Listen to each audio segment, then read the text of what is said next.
What if everything you thought you knew about angels was a lie? What if the beings we've worshipped as pure and holy were actually capable of the darkest betrayals imaginable? And what if some of these fallen angels didn't just rebel against heaven, but made pacts with the very creatures that hunt in the shadows, forming unholy alliances that have shaped the supernatural world for millennia?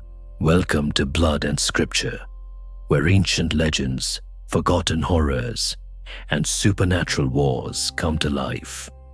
If you love exploring the untold side of mythology, please like this video, subscribe to our channel, and tap the bell below so you never miss another legendary story.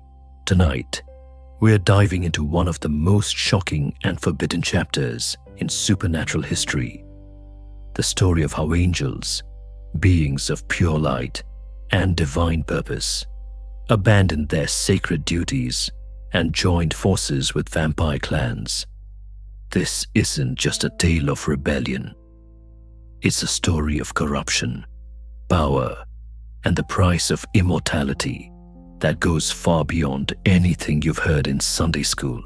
By the end of this investigation, you'll understand why some of heaven's most powerful warriors chose darkness over light, how these alliances reshaped the balance of supernatural power, and most disturbing of all, why these unholy partnerships might still exist today. I have spent months researching ancient texts, forbidden scriptures, and testimonies that the church tried to bury. What I discovered will challenge everything you believe about good and evil. But first, let me paint you a picture of what we're really dealing with here. Imagine beings with the power to level cities, who once stood in the presence of the Almighty, choosing to kneel before creatures that feed on human blood. Imagine warriors who commanded legions of heaven's armies, becoming generals in wars fought in the shadows of our world. This is the story of the Nephilim Pact, and it's more terrifying than any horror movie because it might actually be real. Before we dive into the darkness, we need to understand what angels truly are. Forget the gentle harp-playing figures you see on greeting cards. The angels we're talking about were weapons of divine wrath, beings so powerful that a single one could destroy entire armies.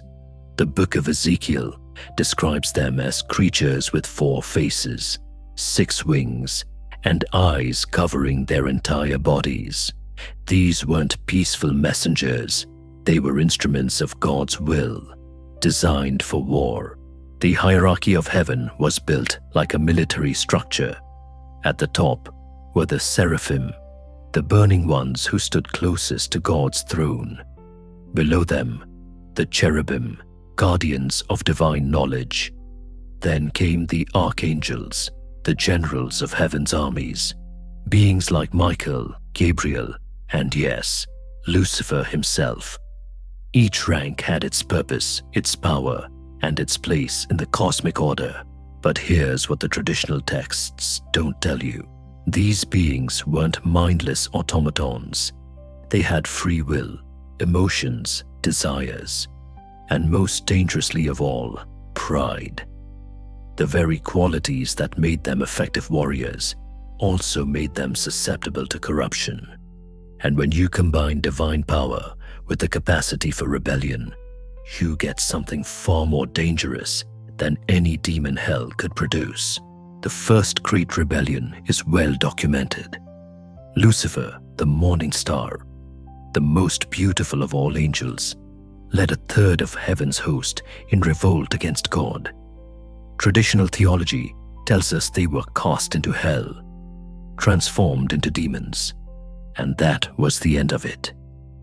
But what if that wasn't the whole story? What if some of these fallen angels didn't fall into hell, but instead fell to earth, where they discovered something that would change the supernatural landscape forever? The vampires they encountered weren't the romantic figures of modern fiction. These were ancient predators, beings who had achieved a twisted form of immortality through blood and darkness. They were old when humanity was young, survivors of a primordial age when the world was ruled by creatures that existed between life and death. These vampires possessed something the fallen angels had lost in their rebellion, a connection to immortal power that didn't depend on divine grace. Picture this moment: a fallen angel stripped of its place in heaven, but still retaining immense power, encounters a vampire lord who has ruled the night for thousands of years. The angel brings knowledge of divine warfare, strategy, and abilities that even vampires couldn't imagine. The vampire offers something the angel desperately needs: a way to maintain immortal existence without serving either heaven or hell. The first recorded alliance happened in the ruins of Babylon around 600 BCE. Ancient Mesopotamian texts speak of the Anunnaki, beings who descended from the heavens and mingled with the creatures of darkness. Modern scholars dismiss these as mythology, but what if they were historical accounts of the first vampire-angel pacts? These texts describe beings of immense power who ruled from the shadows, commanding both the living and the undead. The angel Azazel, mentioned in the Book of Enoch as one of the Watchers who taught forbidden knowledge to humanity, is said to have been the first to make such a pact. Cast out of heaven for revealing the secrets of metalworking and cosmetics to humans, Azazel found himself wandering the earth with immense power, but no purpose. It was in the caves beneath ancient Ur that he encountered Lamashtu, a vampire queen who had fed on human blood since before the Great Flood. Their alliance was born of mutual need. Azazel possessed knowledge of divine warfare, the ability to command lesser spirits, and powers that could bend reality itself. Lamashtu offered him a network of immortal servants, knowledge of how to sustain existence through blood rather than divine grace, and most importantly, a purpose. Together, they would build an empire that existed parallel to both heaven and hell. Answerable to neither, the pact they forged became the template for all future vampire-angel alliances. The fallen angel would provide military leadership, strategic planning, and supernatural abilities that vampires couldn't match. In return, the vampire clan would offer the angel a form of immortality, a power base, and protection from both divine retribution and demonic corruption. It was a partnership that combined the worst aspects of both heaven and hell. But why would angels choose this path? The answer lies in understanding what happens to a being designed for worship when that worship is taken away. Angels weren't created to exist independently. They were made to serve, to have purpose within the divine hierarchy. When cast out of heaven, they faced an eternity of purposeless wandering, slowly losing their power and identity. The vampire clans offered them something heaven never could: the freedom to be worshipped themselves. These fallen angels became dark gods to their vampire subjects, receiving the adoration and service they craved. But this worship came at a price. To maintain their power, they had to embrace the darkness completely, feeding not just on blood like their vampire allies, but on the very life force of mortals. The transformation wasn't immediate. At first, the fallen angels retained much of their original nature, using their divine abilities to protect and strengthen their vampire allies. They taught vampires how to resist holy water, how to walk on consecrated ground, and how to command lesser demons. In return, they learned the vampiric arts of shape-shifting, blood magic, and how to create new vampires from mortal subjects. Over centuries, however, the constant exposure to vampiric energy began to change them. Their wings darkened from white to deep crimson, then to black as night. Their halos became crowns of shadow. Their voices, once used to sing praises to God, now whispered curses and incantations.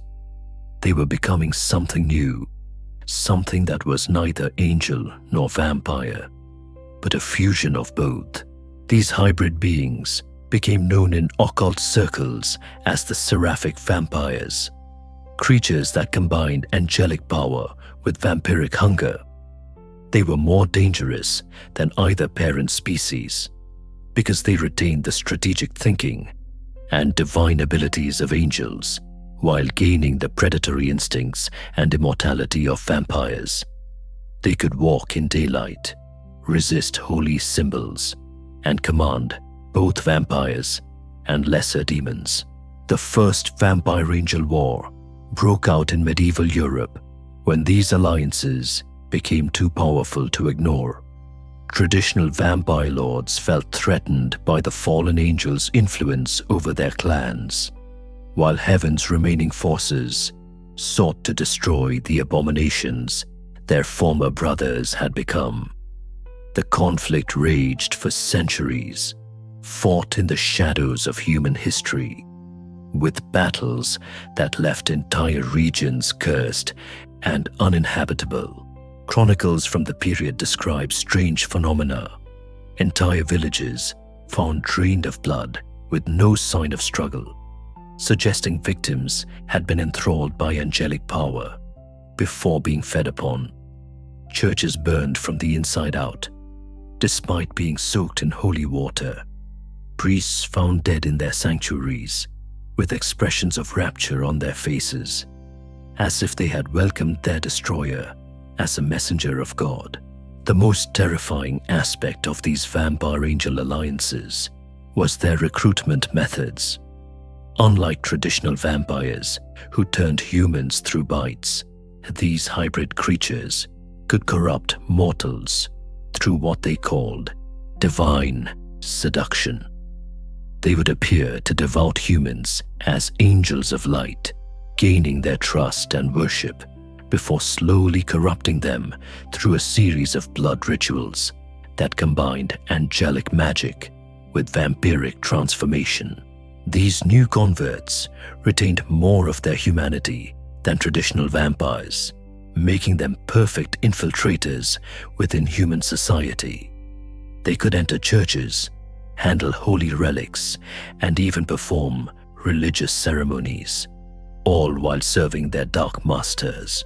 Some rose to positions of power within the church itself, creating a network of corruption that allowed vampire angel clans to operate with impunity. The Vatican's secret archives contain reports from this period that paint a picture of an organization under siege from within. Cardinals found to be drinking consecrated wine mixed with human blood. Bishops performing midnight masses where the communion wafers were replaced with flesh from sacrificial victims. Entire monasteries discovered to be fronts for vampire angel covens, where monks spent their days in prayer and their nights in blood-soaked rituals. But perhaps the most disturbing discovery was the realization that some of these fallen angels hadn't just allied with vampires, they had begun creating their own broods.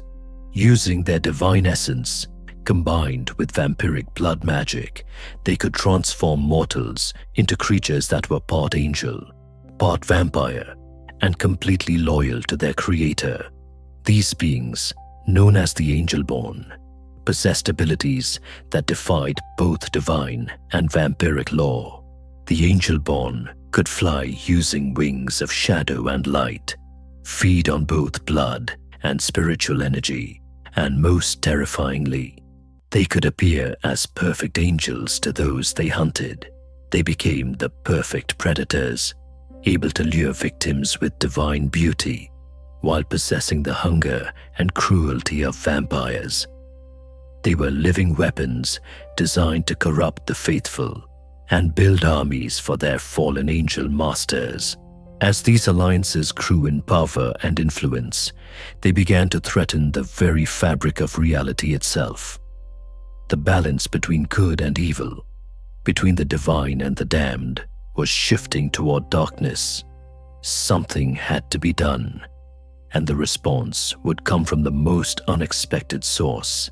But that's a story for our next chapter, where we'll explore how heaven and hell were forced to work together to combat this new threat, and why some believe these vampire angel alliances still exist today, hidden in plain sight, waiting for their moment to reclaim the world they once ruled from the shadows. The response came in 1347, but not from where anyone expected. As the Black Death swept across Europe, killing 1/3 of the population, both heaven and hell realized they faced an existential threat. The vampire angel alliances had grown so powerful that they were harvesting souls on a scale that dwarfed even the most devastating plagues. They weren't just killing bodies, they were corrupting the very essence of humanity itself. What happened next would reshape the supernatural world forever. For the first time in cosmic history, agents of heaven and hell began working together. Not openly, never that, but through a series of carefully orchestrated moves that would appear to mortals as nothing more than coincidence and divine intervention. The goal was simple: destroy the vampire angel alliances before they could complete their ultimate plan. You see, the fallen angels hadn't just been building armies. They had been preparing for something far more ambitious: the creation of a new form of existence that would replace both divine grace and infernal damnation. They called it the third path, and if they had succeeded, it would have fundamentally altered the nature of reality itself. The plan was breathtakingly audacious. Using a combination of angelic knowledge and vampiric blood magic, they intended to create a massive ritual that would sever the connection between Earth and both heaven and hell. Humanity would be cut off from divine salvation and demonic corruption alike, leaving them vulnerable to a new form of spiritual predation. The vampire angel hybrids would become the new gods of a world trapped between light and darkness. The ritual required 3 components that took the alliances centuries to gather. First, the blood of 1,000 saints, harvested from holy relics across Europe. Second, the tears of an archangel, obtained through torturing captured divine messengers. And finally, the heart of a demon prince, ripped from one of hell's own nobility during a carefully orchestrated ambush in the catacombs beneath Rome. By 1666, they had everything they needed. The Great Fire of London wasn't an accident. It was the opening move in what should have been their moment of triumph. As the flames consumed the city, vampire angel covens gathered in hidden chambers beneath St. Paul's Cathedral to begin the ritual that would remake the world. But they had underestimated their enemies. The joint operation between heaven and hell was a masterpiece of supernatural warfare. While angelic forces engaged the fallen angels in direct combat above the burning city, demonic agents infiltrated the ritual sites below. The battle raged for 7 days and 7 nights, with the very foundations of London shaking from powers that human minds couldn't comprehend.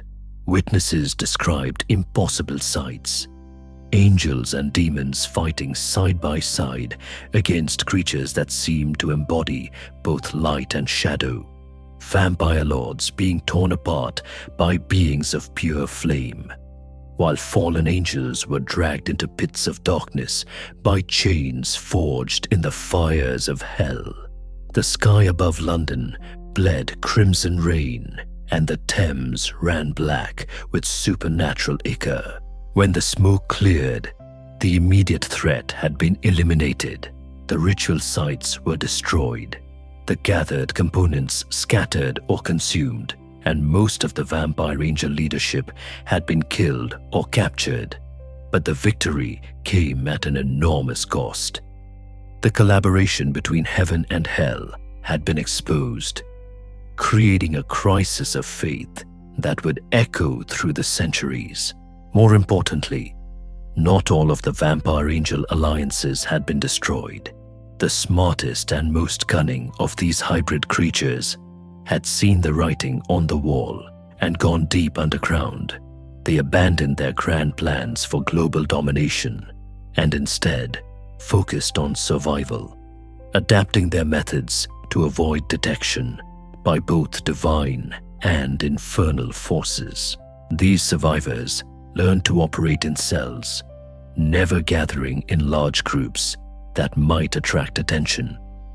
They developed new forms of corruption that were subtler than their predecessors, focusing on gradual influence rather than dramatic displays of power.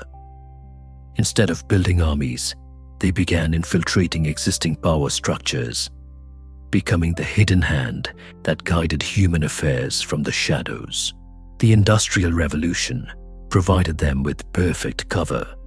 As the world became more secular and scientific, people became less likely to believe in supernatural threats. The vampire angel survivors used this skepticism to their advantage, hiding their activities behind the facade of progress and enlightenment. They became captains of industry, political leaders, and social reformers, all while maintaining their unholy nature. But their greatest innovation was the creation of what they called shadow dynasties. These were family lines that combined vampire angel genetics with carefully selected human breeding programs. Over generations, they produced offspring that appeared completely human while carrying dormant supernatural abilities. These sleeper agents could live normal lives until activated by their vampire angel progenitors. The beauty of this system was its invisibility. A shadow dynasty member might be a respected banker, a beloved teacher, or a trusted politician for decades before receiving the call to serve their true masters. When activated, they would gain access to a fraction of their vampire angel heritage, enough to accomplish specific tasks, but not enough to attract unwanted attention from heaven or hell. By the 20th century, these shadow dynasties had spread across the globe, creating a hidden network of influence that spanned every major government, corporation, and institution. They didn't rule openly, but they guided decisions, manipulated markets, and shaped public opinion in ways that served their long-term goals. The vampire angel alliances had learned that true power came not from commanding armies, but from controlling the systems that governed everyday life. World War I provided them with an unprecedented opportunity to test their new methods.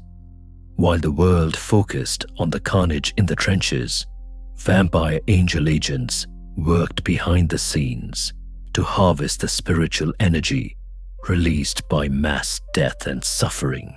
They didn't cause the war, but they certainly prolonged it, feeding off the despair and hatred that consumed entire nations. The aftermath of the war saw the emergence of new political movements that bore the subtle influence of vampire angel thinking, ideologies that promised utopia while demanding absolute obedience, leaders who combined charismatic appeal with an almost supernatural ability to manipulate crowds, systems of government that reduced humans to numbers in a vast machine of control and consumption.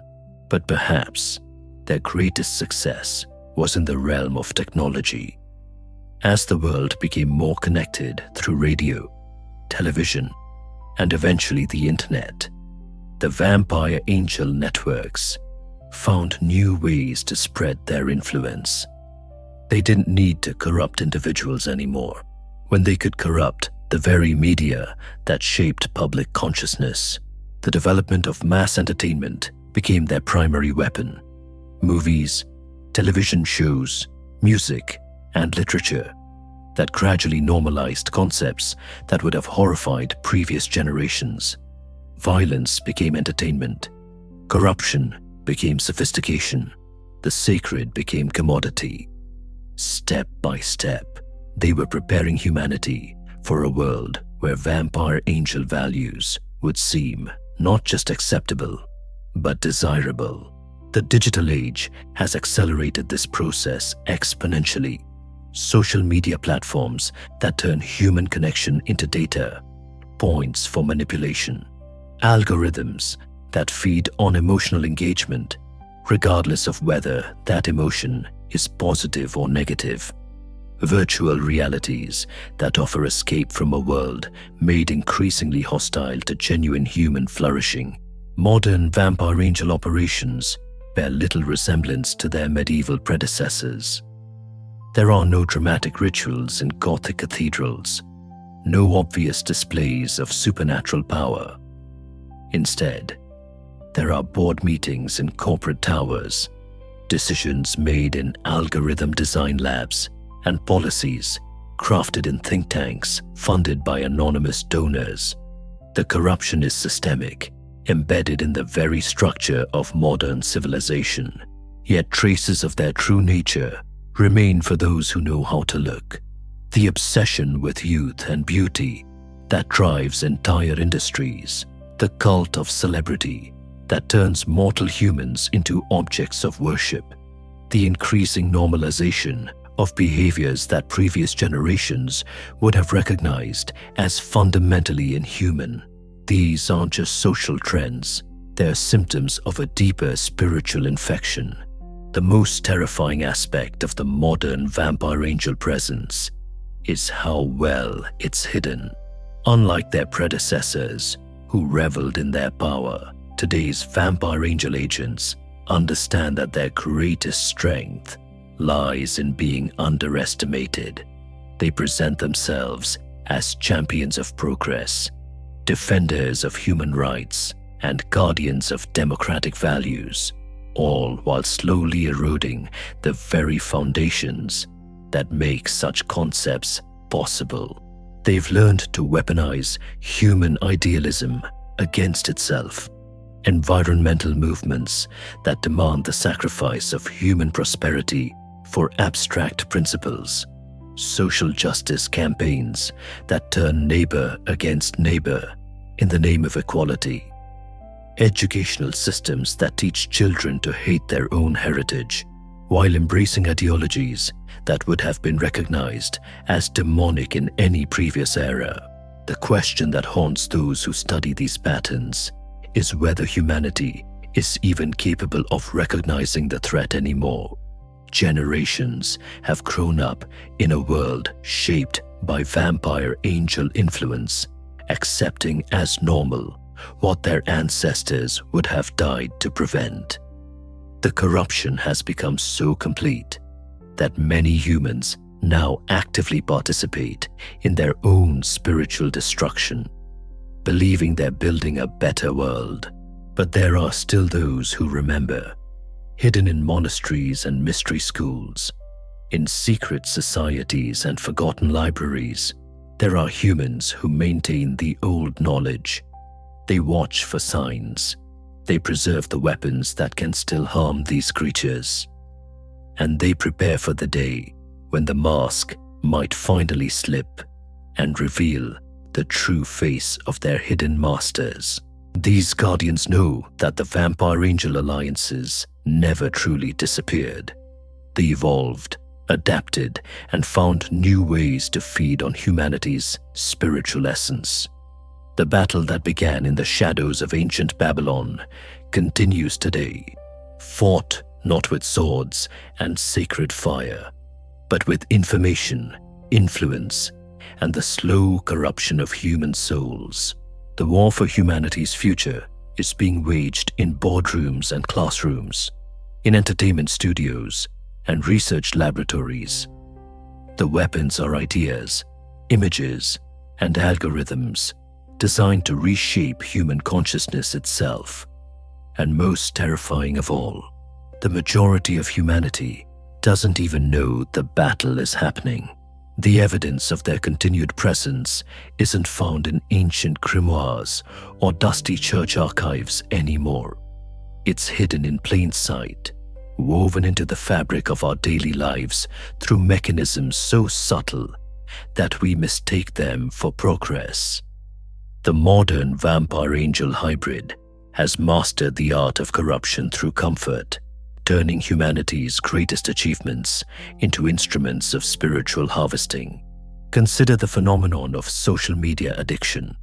On the surface, it appears to be a simple case of technology outpacing human psychology. But examine the patterns more closely, and you'll find something far more sinister. These platforms don't just capture attention, they feed on emotional energy in ways that mirror ancient blood rituals. Every like, every share, every moment of outrage or euphoria generates a form of psychic sustenance that these entities can harvest remotely. The algorithms that govern these systems weren't designed by human intelligence alone. The mathematical precision with which they trigger dopamine responses, the uncanny ability to predict and manipulate human behavior, the way they seem to know our deepest fears and desires better than we do ourselves. These are signatures of angelic intellect, corrupted by vampiric hunger. They've weaponized our own neurochemistry against us, but social media is just the beginning. The vampire angel networks have infiltrated every system that shapes human consciousness. The entertainment industry produces content that gradually normalizes concepts that would have been unthinkable just decades ago, not through obvious propaganda, but through subtle shifts in storytelling that reframe fundamental moral concepts. Heroes who achieve their goals through methods that earlier generations would have recognized as evil. Stories that present corruption as sophistication and innocence as naivety. Narratives that teach audiences to identify with predators rather than their victims. Each piece of content serves as a small ritual, slowly adjusting the spiritual frequency of human consciousness to match that of their creators. The financial system reveals even more disturbing patterns. The obsession with infinite growth on a finite planet mirrors the vampiric need for constant feeding. Economic models that treat human suffering as acceptable collateral damage echo the angelic capacity for ruthless calculation in service of a greater goal. The concentration of wealth in fewer and fewer hands creates power structures that would be familiar to anyone who studied the hierarchies of fallen angels. Central banking systems operate on principles that seem almost designed to create spiritual despair. Debt that can never be fully repaid, creating permanent states of anxiety and subservience. Boom and bust cycles that harvest human energy through alternating hope and fear. Currency systems that divorce value from any physical reality, making abstract numbers more important than human lives. The medical establishment shows perhaps the most sophisticated vampire angel influence. Treatments that address symptoms while ignoring root causes, ensuring permanent dependency. Pharmaceutical interventions that alter brain chemistry in ways that make patients more susceptible to external influence. Mental health frameworks that pathologize natural human responses to unnatural conditions. Most telling is the way modern medicine treats the human body as a machine rather than a sacred vessel. This mechanistic worldview strips away the spiritual significance of physical existence, making humans easier to harvest. When people stop believing they have souls, they become far more vulnerable to entities that feed on spiritual energy.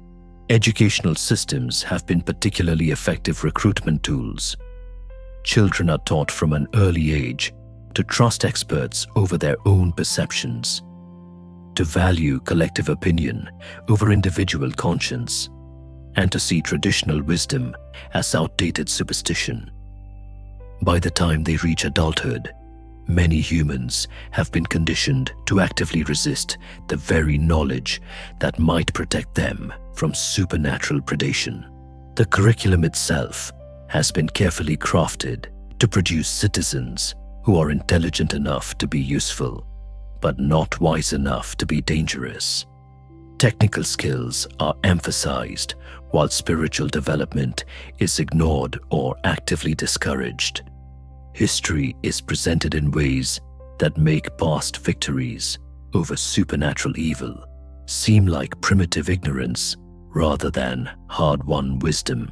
Higher education institutions serve as sophisticated sorting mechanisms, identifying the most promising candidates for deeper corruption. Students who show aptitude for manipulation, who can rationalize cruelty as necessity, who demonstrate the ability to influence others while maintaining plausible deniability. These individuals receive subtle guidance toward positions of power within the vampire angel network.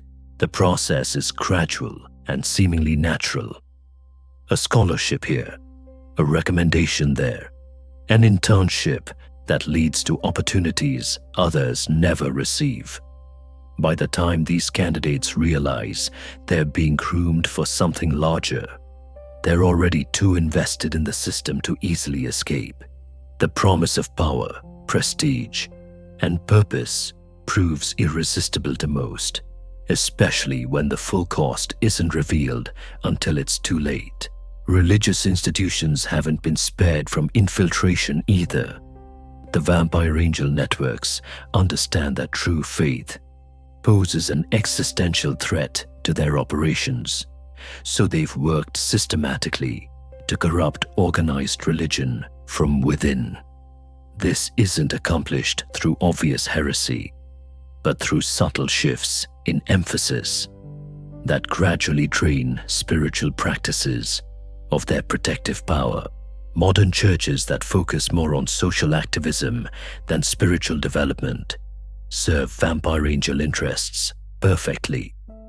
When religious energy is directed toward political goals rather than divine connection, it becomes far easier to harvest and redirect.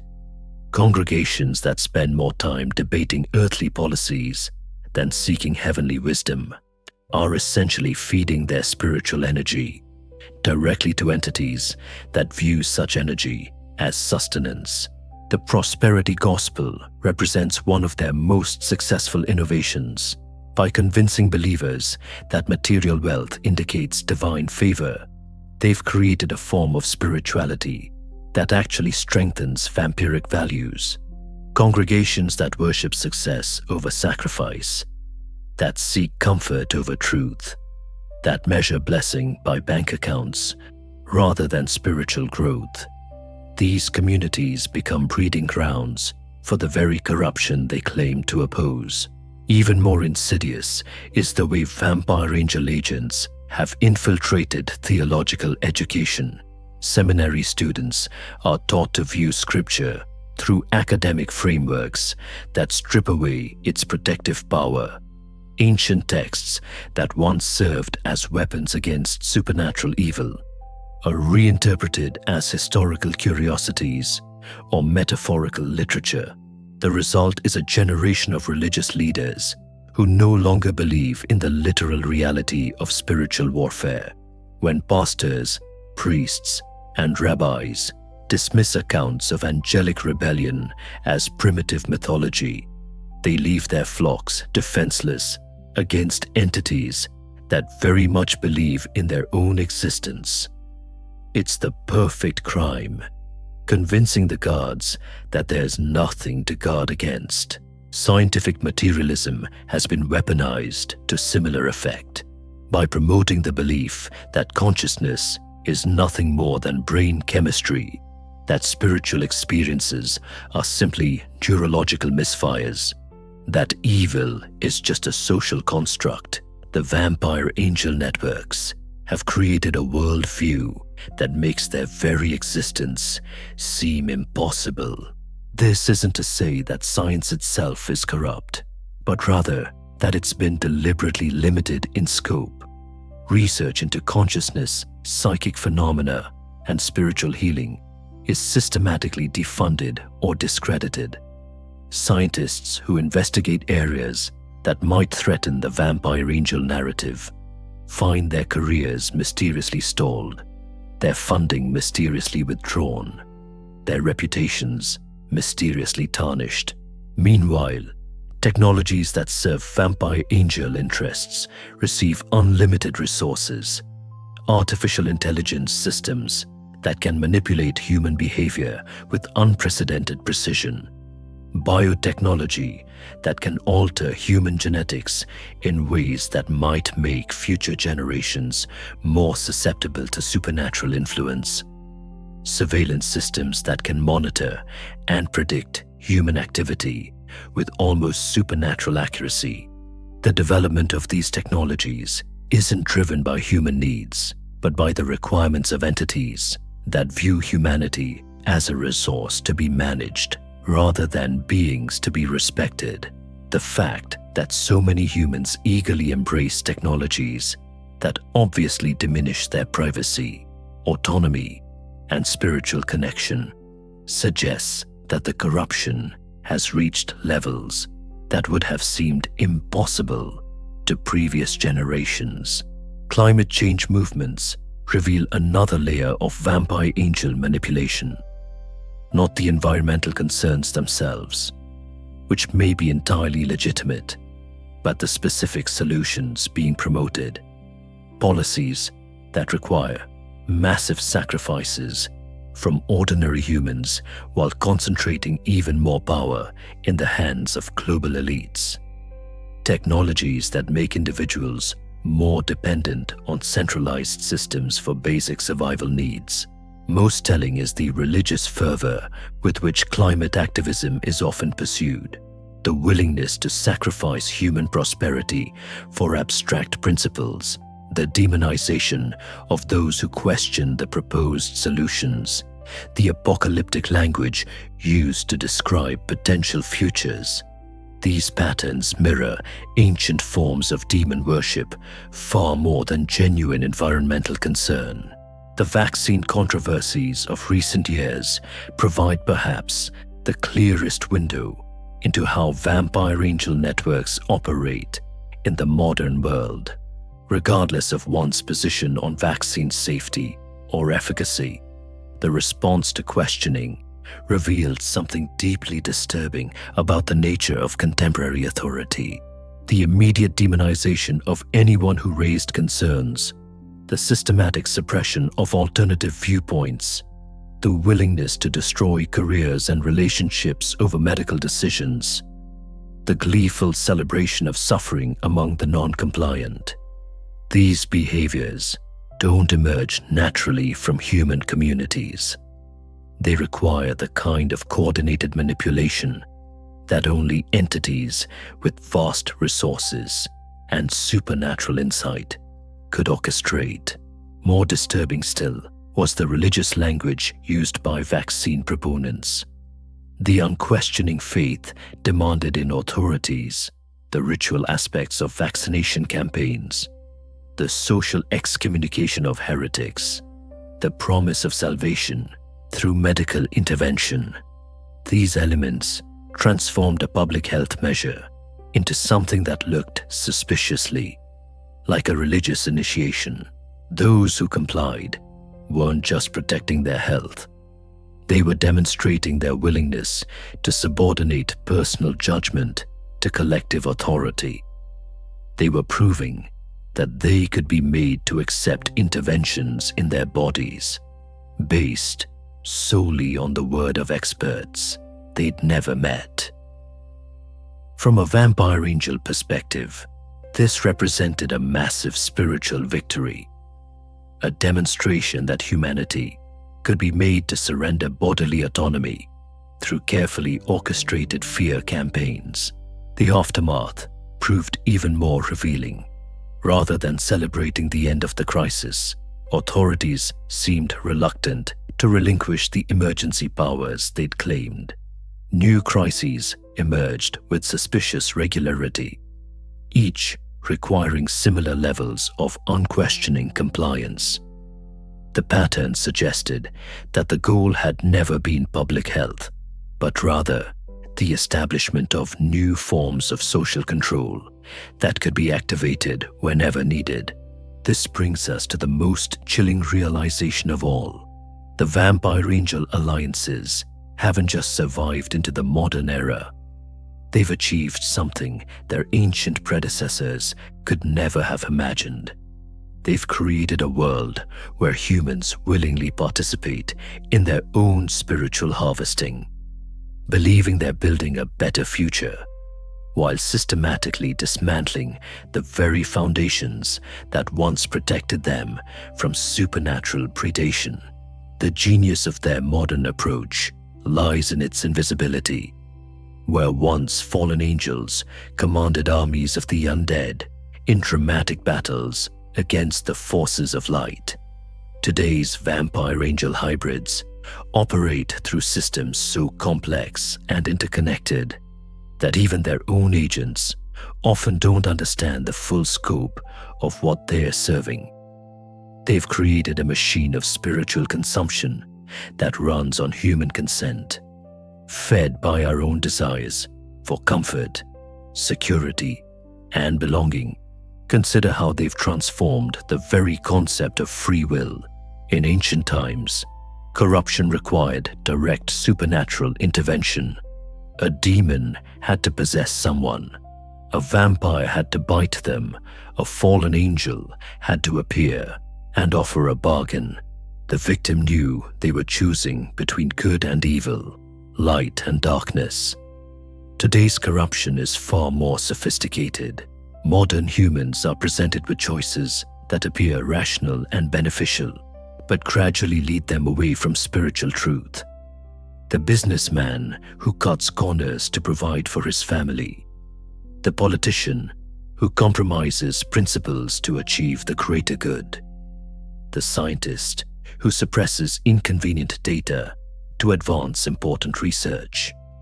Each decision seems reasonable in isolation, but together they form a pattern of spiritual degradation that serves vampire angel interests perfectly.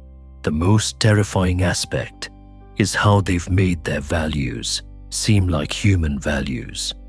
The obsession with youth, the worship of success, the reduction of human relationships to transactions, the treatment of the natural world as a resource to be consumed. These aren't natural human impulses. They're vampire angel characteristics that have been normalized through centuries of careful cultural manipulation. They've even corrupted our understanding of love itself.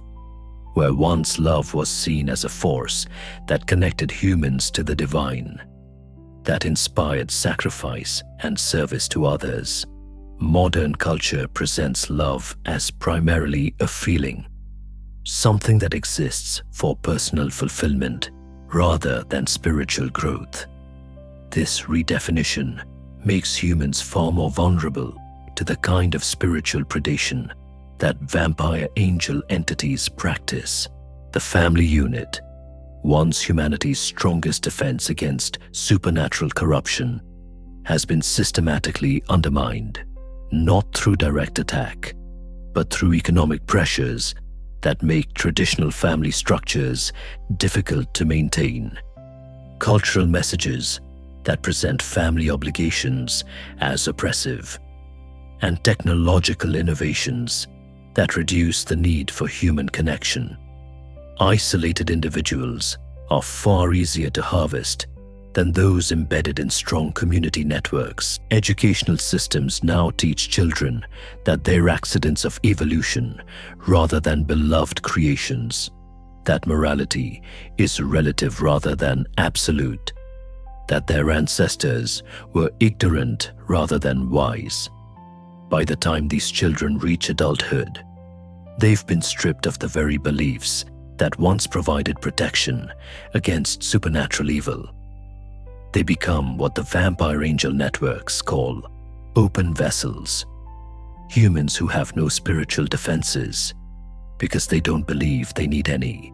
The entertainment industry serves as a massive indoctrination system, but one that people choose to participate in because it provides pleasure. Movies and television shows that gradually normalize behaviors that would have horrified previous generations. Music that embeds harmful frequencies and messages directly into the subconscious. Video games that train players to find satisfaction in violence and domination. Each form of media serves as a subtle ritual, slowly adjusting human consciousness to match vampire angel frequencies. Social media platforms function as surveillance and manipulation systems that make the Stasi look primitive by comparison. They don't just monitor what people say and do. They monitor how people think and feel, creating psychological profiles so detailed that they can predict and influence behavior with frightening accuracy. Users voluntarily provide this information because the platforms offer connection and validation in return, not realizing that they're feeding a system designed to harvest their spiritual energy. The financial system has become a form of modern sorcery, creating value from nothing through mechanisms that most people can't understand. Central banks create money by typing numbers into computers, then charge interest on these digital creations, effectively claiming ownership of human labor in perpetuity. This system generates the kind of spiritual despair that vampire angel entities find particularly nourishing. Cryptocurrency represents the next evolution of this system, moving toward a completely digital economy where every transaction can be monitored and controlled. Combined with social credit systems and universal basic income proposals, the vampire angel networks are building toward a world where human behavior can be modified through economic incentives with surgical precision. Compliance brings comfort, resistance brings suffering, and the choice appears to be entirely voluntary. The medical establishment has become perhaps their most effective tool for physical and spiritual control. Treatments that manage symptoms while ignoring root causes ensure permanent dependency. Psychiatric medications that alter brain chemistry in ways that make patients more susceptible to external influence. Surgical procedures that remove organs associated with spiritual sensitivity in traditional medicine. Each intervention weakens the connection between soul and body that once provided humans with natural protection against supernatural predation. But their masterpiece is the way they've corrupted human reproduction itself. Fertility rates are plummeting across developed nations, not due to poverty or war, but because modern life has become so spiritually toxic that many humans no longer feel capable of bringing children into the world. Those who do reproduce often find themselves raising children in environments designed to produce anxiety, depression, and spiritual emptiness. The children who survive this system often emerge as perfect servants for vampire angel interests, intelligent enough to be useful, but spiritually hollow enough to feel no connection to traditional sources of meaning and purpose. They're the ideal workforce for a civilization that treats human beings as resources rather than sacred creations. Yet even as their victory seems complete, cracks are beginning to show in the vampire angel system. The very technology they've used to control humanity is also awakening some to the reality of their situation. Information that was once hidden in secret archives is now available to anyone with an internet connection. People who would never have met in the physical world can now connect across vast distances to share knowledge and support. A growing number of humans are beginning to recognize the patterns we've discussed. They're asking uncomfortable questions about why so many aspects of modern life seem designed to produce spiritual emptiness rather than human flourishing. They're rediscovering ancient wisdom that their ancestors used to protect themselves from supernatural evil. They're rebuilding the community networks that once made humans resistant to individual corruption. Most importantly, they're remembering that they have souls worth protecting. This awakening terrifies the vampire angel networks more than any weapon heaven or hell might deploy against them. Their entire system depends on human consent, on people choosing to participate in their own spiritual destruction. When humans remember their true nature and begin to resist, the whole edifice becomes vulnerable. The battle for humanity's future is entering a new phase. The vampire angel alliances that have shaped our world from the shadows for centuries are being forced into the open as their methods become too obvious to ignore.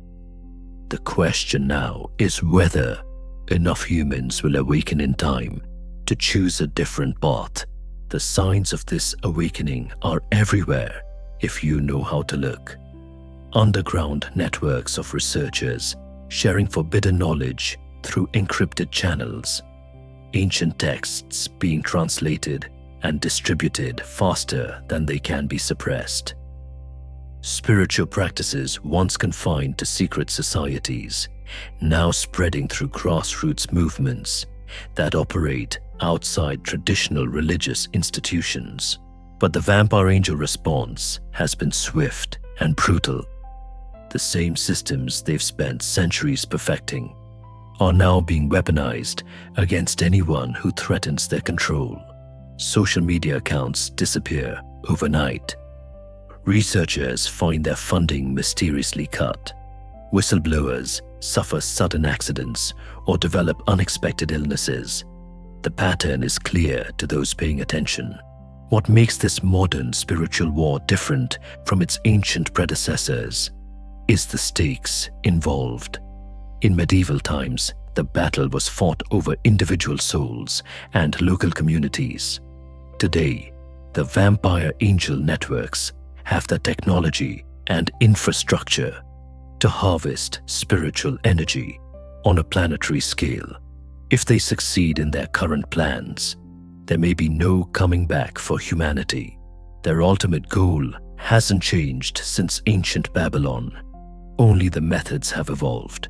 They still seek to create a world where they rule as gods over a spiritually enslaved human population.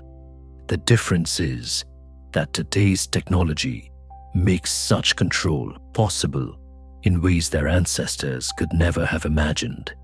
Artificial intelligence systems that can monitor and influence every human thought. Genetic modification techniques that could alter human nature itself. Virtual reality environments that could trap consciousness in digital prisons. The time for passive observation is ending. Those who understand the true nature of this conflict face a choice that will define not just their own fate, but the fate of every human soul that comes after. Will we continue to sleepwalk into spiritual slavery? Or will we remember what our ancestors knew about the forces that hunt in the darkness? The vampire angel alliances have spent millennia perfecting their art of deception. They've made evil appear as good, corruption seem like progress, and spiritual death feel like enlightenment. But their greatest weakness remains the same as it was in ancient times. They cannot force humans to choose darkness. They can only make darkness appear attractive and light seem impossible to reach. That's why this knowledge matters. That's why understanding their methods is crucial. Not to create paranoia or despair, but to restore the spiritual discernment that once protected humanity from supernatural predation. When people understand the game being played, they can choose to stop playing by rules designed to ensure their defeat. The battle between angels and vampires continues, but now it's being fought in the realm of human consciousness itself. The outcome depends not on supernatural armies clashing in cosmic warfare, but on whether individual humans can remember their true nature and reclaim the spiritual authority that is their birthright. The choice, as it has always been, remains ours to make. The question is no longer whether these ancient alliances exist, but whether we'll have the courage to face them while there's still time to change the outcome. The fallen angels chose their path long ago. The vampires made their bargains in the shadows of prehistory, but humanity's choice is still being written, one soul at a time, in the decisions we make every single day. That's the real power we possess, and the real reason they fear us awakening to it. We are not their prey by nature. We become their prey by choice, and what can be chosen can be changed. If we remember who we truly are before it's too late, the war for our souls has never ended. It has only become more sophisticated, more hidden, and more urgent than ever before. The question that remains is simple. Will you choose to see, or will you choose to sleep? Because in the end, that choice may be the most important decision any of us ever make. Thanks for joining me on this journey into the darkest corners of supernatural history. If this investigation has opened your eyes to truths you never imagined, then share it with others who are ready to see. And remember, the greatest weapon against deception is knowledge, but only if we have the courage to act on what we learn. Until next time, stay vigilant, stay strong, and never forget that the battle for truth is far from over.